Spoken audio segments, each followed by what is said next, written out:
condenado que prendió el ventilador y empezó a hablar de la connivencia con el juego clandestino en la provincia de Santa Fe y llega hasta la vicegobernadora. Esto es lo que nosotros hicimos en Rosario. Rosario es una de las ciudades más lindas de la Argentina. A diferencia de Buenos Aires, está construida de cara al río y así el Paraná aporta sus mejores paisajes. Hay zonas que parecen Puerto Madero, otras San Isidro. Pero cuando cae la noche en los barrios periféricos de Rosario, algo cambia. La radio policial se activa. Se nota un índice del delito a partir de las 18 horas, de 18 a 29, 23. Que la hora arranca ahora, como 4 minutos arranca. 17 en adelante empieza, ya se juntan los muchachos en la esquina, en la zona periférica, entran a tomar una que otra cosa y empieza. Y ahí empieza.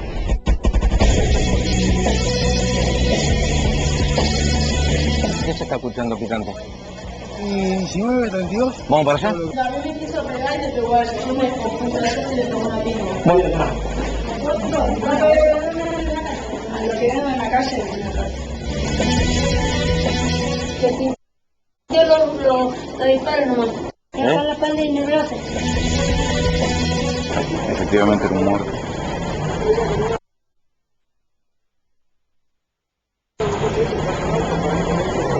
Alguien muy joven o muy chiquito.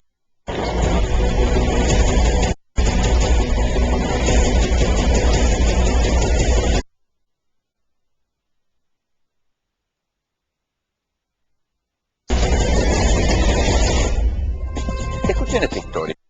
Si quieren, piénsenla como un guión de película. ¿Sí? Pero remóntense, a lo mejor la escucharon, cómo empezó.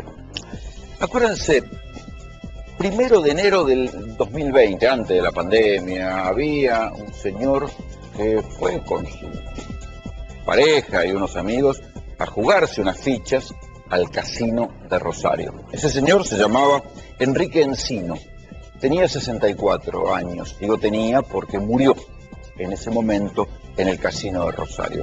¿Qué fue lo que le pasó a Enrique Encino? Tuvo la mala suerte de que una serie de balazos que tiraron unos muchachos desde afuera del casino le pegó en la cabeza y cayó seco, se murió en el acto. Era raro un tiroteo al casino y a partir de ahí se empezó a ver qué era lo que pasaba y no encontraron a los tiratiros, como se les dice en Santa Fe, a los que intimidan con balaceras, no se encontraron.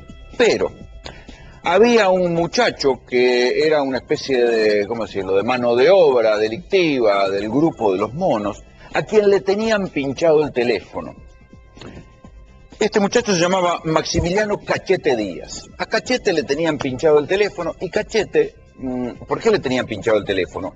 Porque desde la cárcel, como parte de estos aprietes de los monos, lo habían mandado a presentarse al titular del sindicato de peones de taxis, ¿sí?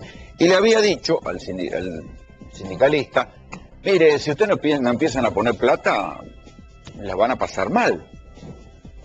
Extorsión mafiosa. Desde la cárcel le encargaron a este tal Cachete que fuera a apretar al secretario general del sindicato de peones de taxis de Rosario. El tipo dijo, no, salí de acá, qué sé yo, y lo denunció a la justicia. En los días posteriores hubo 9 balaceras, o sea, le dispararon al frente de las casas de 9 miembros del sindicato de peones de taxis de Rosario. Pero le habían tomado el teléfono a este tal Cachete, lo estaban empezando a escuchar. Ahí descubrieron que Cachete hablaba de ir a tirar tiros al casino de Rosario, que iban a contratar a unos tipos para tirar tiros al casino de Rosario. Lo van y lo detienen a Cachete. Cuando agarran el teléfono de Cachete descubren que Cachete hablaba con un empresario del juego. Acá está. El empresario del juego, un empresario del juego legal, Leonardo Peiti. Este empresario del juego, ¿por qué le digo un empresario del juego legal? Porque el tipo era dueño de casinos en Formosa, en Misiones, en Paraguay.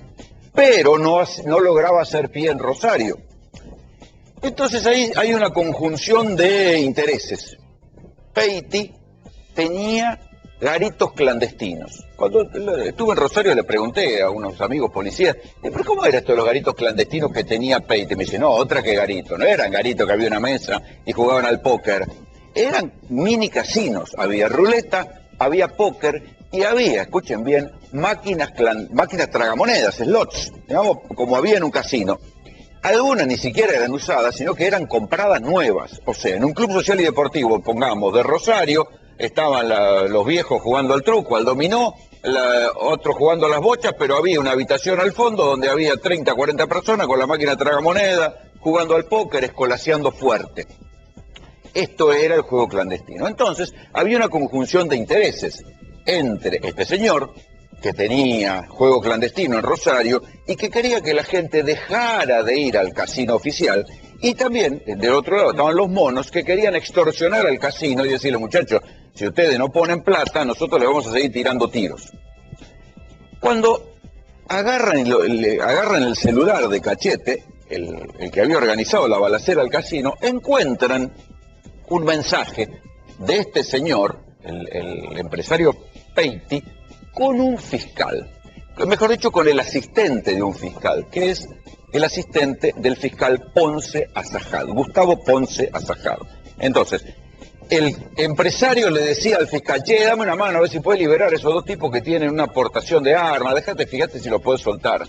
Y entonces, ¿por qué? Porque Cachete estaba organizando el atentado al casino y intercedía para ver si podían soltar a dos tiratiros para que los utilizaran para disparar al casino.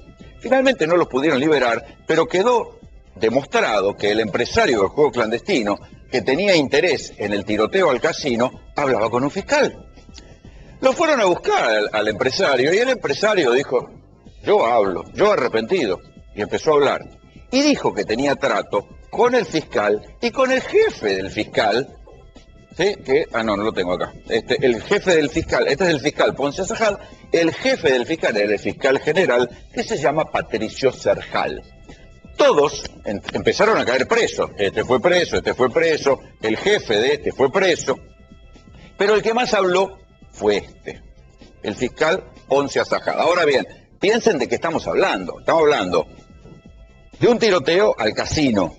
Estamos hablando de un empresario de juego legal que maneja juego legal, pero tenía juego clandestino en Rosario. Estamos hablando de un fiscal que cobraba $5.000, según él mismo reconoció, por proteger el juego clandestino. Y estamos hablando del jefe de este fiscal, que también cobraba por proteger el juego clandestino.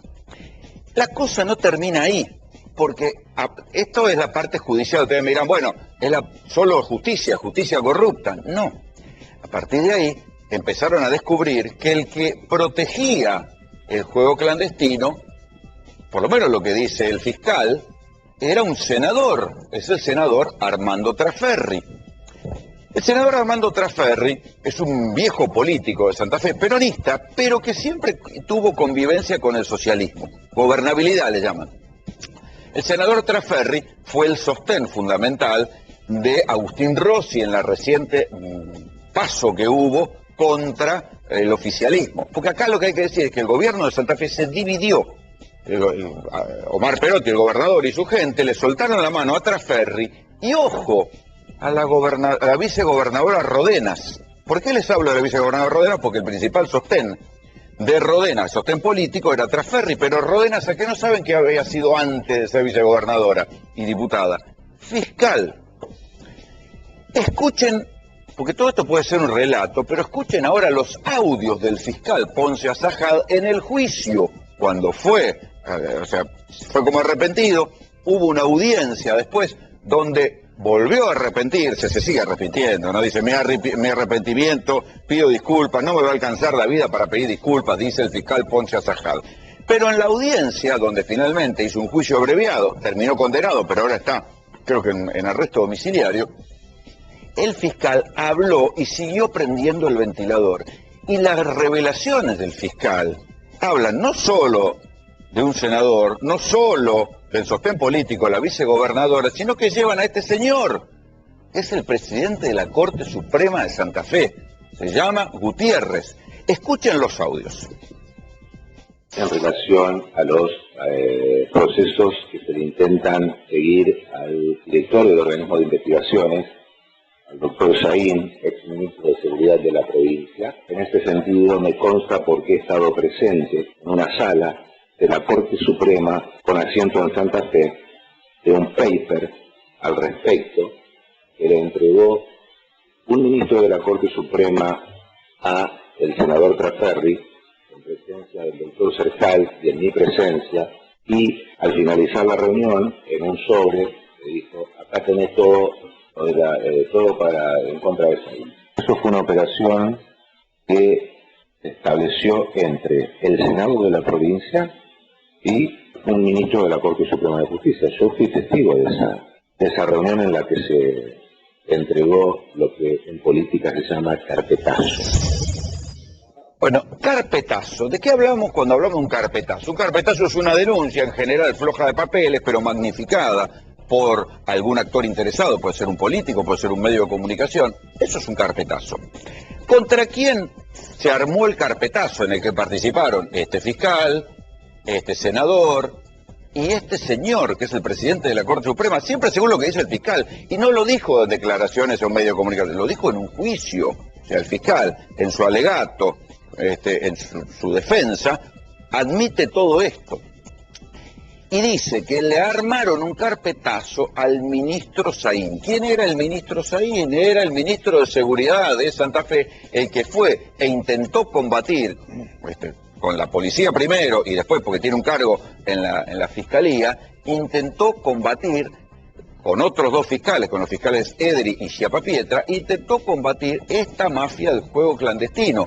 ¿Cómo le respondieron? Bueno, ¿qué hizo Traferri? Con Rodenas desde el Senado, acusaron a los fiscales, los quisieron destituir y a Saín le tenían preparado un carpetazo, es lo que dice el fiscal. O sea, fíjense hasta dónde puede comprar una mafia en una provincia que puede manejar tanta plata como para tener un senador provincial que tiene otros muchachos, diputados, un caudillo provincial, tener influencia en una vicegobernadora, comprar fiscales y hasta lograr que un presidente de la Corte colabore en un carpetazo. Escuchen más. Lo que a mí concierne y el conocimiento que yo tengo, por dichos del señor Peiti, por dichos del señor Cercal, es que antes de la gestión del doctor Cercal, quien recibía valores por protección era ni más ni menos que un policía de apellido Corbellini. Bueno, ahí hablan de un policía de apellido Corbellini. Esto remonta a la administración del socialismo. O sea, este esquema de juego arranca en los tiempos del socialismo. Si bien Traferri era un senador del peronismo, ahí no había nada, había guita. Entonces, bueno, esto arrancaba con el socialismo, le pagaban, dice el fiscal, que era parte del esquema, que le pagaban a este policía Corbellini, que era uno de los policías destacados cuando gobernaba el socialismo. En otro tramo de la declaración dice que en un momento dado hubo un episodio con la vicegobernadora Rodena, que nunca quedó claro de qué se trataba, esto lo digo porque se discutió mucho en su momento, sobre si Rodena se estaba alquilando en verdad una quinta en Entre Ríos que pertenecía a un famoso narco de Santa Fe, que es Esteban Lindor Alvarado. Hubo un allanamiento, no se sabía si era la quinta pertenecía a Lindor Alvarado y la regentaba su abogado y ahí iba Rodenas o no iba Rodenas. Bueno, lo cierto es que el fiscal Ponce Azajad cuenta que,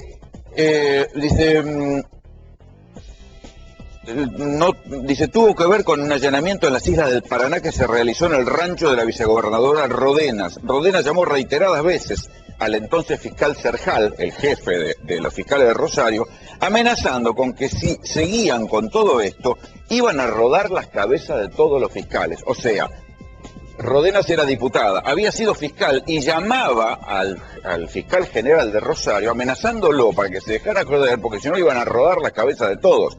Este es el nivel de mafia que había, y por lo menos según el relato del fiscal Ponce Azajad en un juicio. Escuchen otro. Una de las entregas tuvo lugar en un determinado momento en Avenida Francia y Mendoza, y sobre ese encuentro, recuerdo que Peiti decía que al acudir a su encuentro el comisario Corbellini lo había cachado, lo había palpado de modo tal de asegurarse de que no tuviera ningún tal capacidad de audio o de video. Todos estos nombres, todo esto que yo les fui contando, lo cuenta el fiscal en su declaración, donde insiste todo el tiempo que le quiere pedir permiso y perdone a la sociedad por lo que hizo. Pero todo esto está contado y refrendado por la declaración. A ver, no solo es la declaración del fiscal, porque los fiscales fueron investigando y descubrieron que lo que decía el fiscal Ponce Azajad era verdad, que se había reunido con tal, que había ido a la Corte Suprema de Justicia para reunirse contra Ferri, para conspirar contra Saín. Todo lo que el fiscal dijo se pudo corroborar. ¿En qué punto está la cosa hoy? El senador tiene fueros, no quiere ir a declarar. Entonces ahí están viendo en un recoveco judicial si lo pueden citar o no a declarar, qué pasa con los fueros. Pero ¿saben quién tiene que decidir sobre los fueros del senador que no quiere ir a declarar por esta mafia de juego clandestino? El presidente de la Corte Suprema de Justicia, que estaba en las reuniones conspirando a ver cómo podían cagar a los que investigaban el juego clandestino. Así de ridículas son las cosas. Después que no nos vengan a decir que la justicia es independiente y que hay que dejar que la justicia investigue.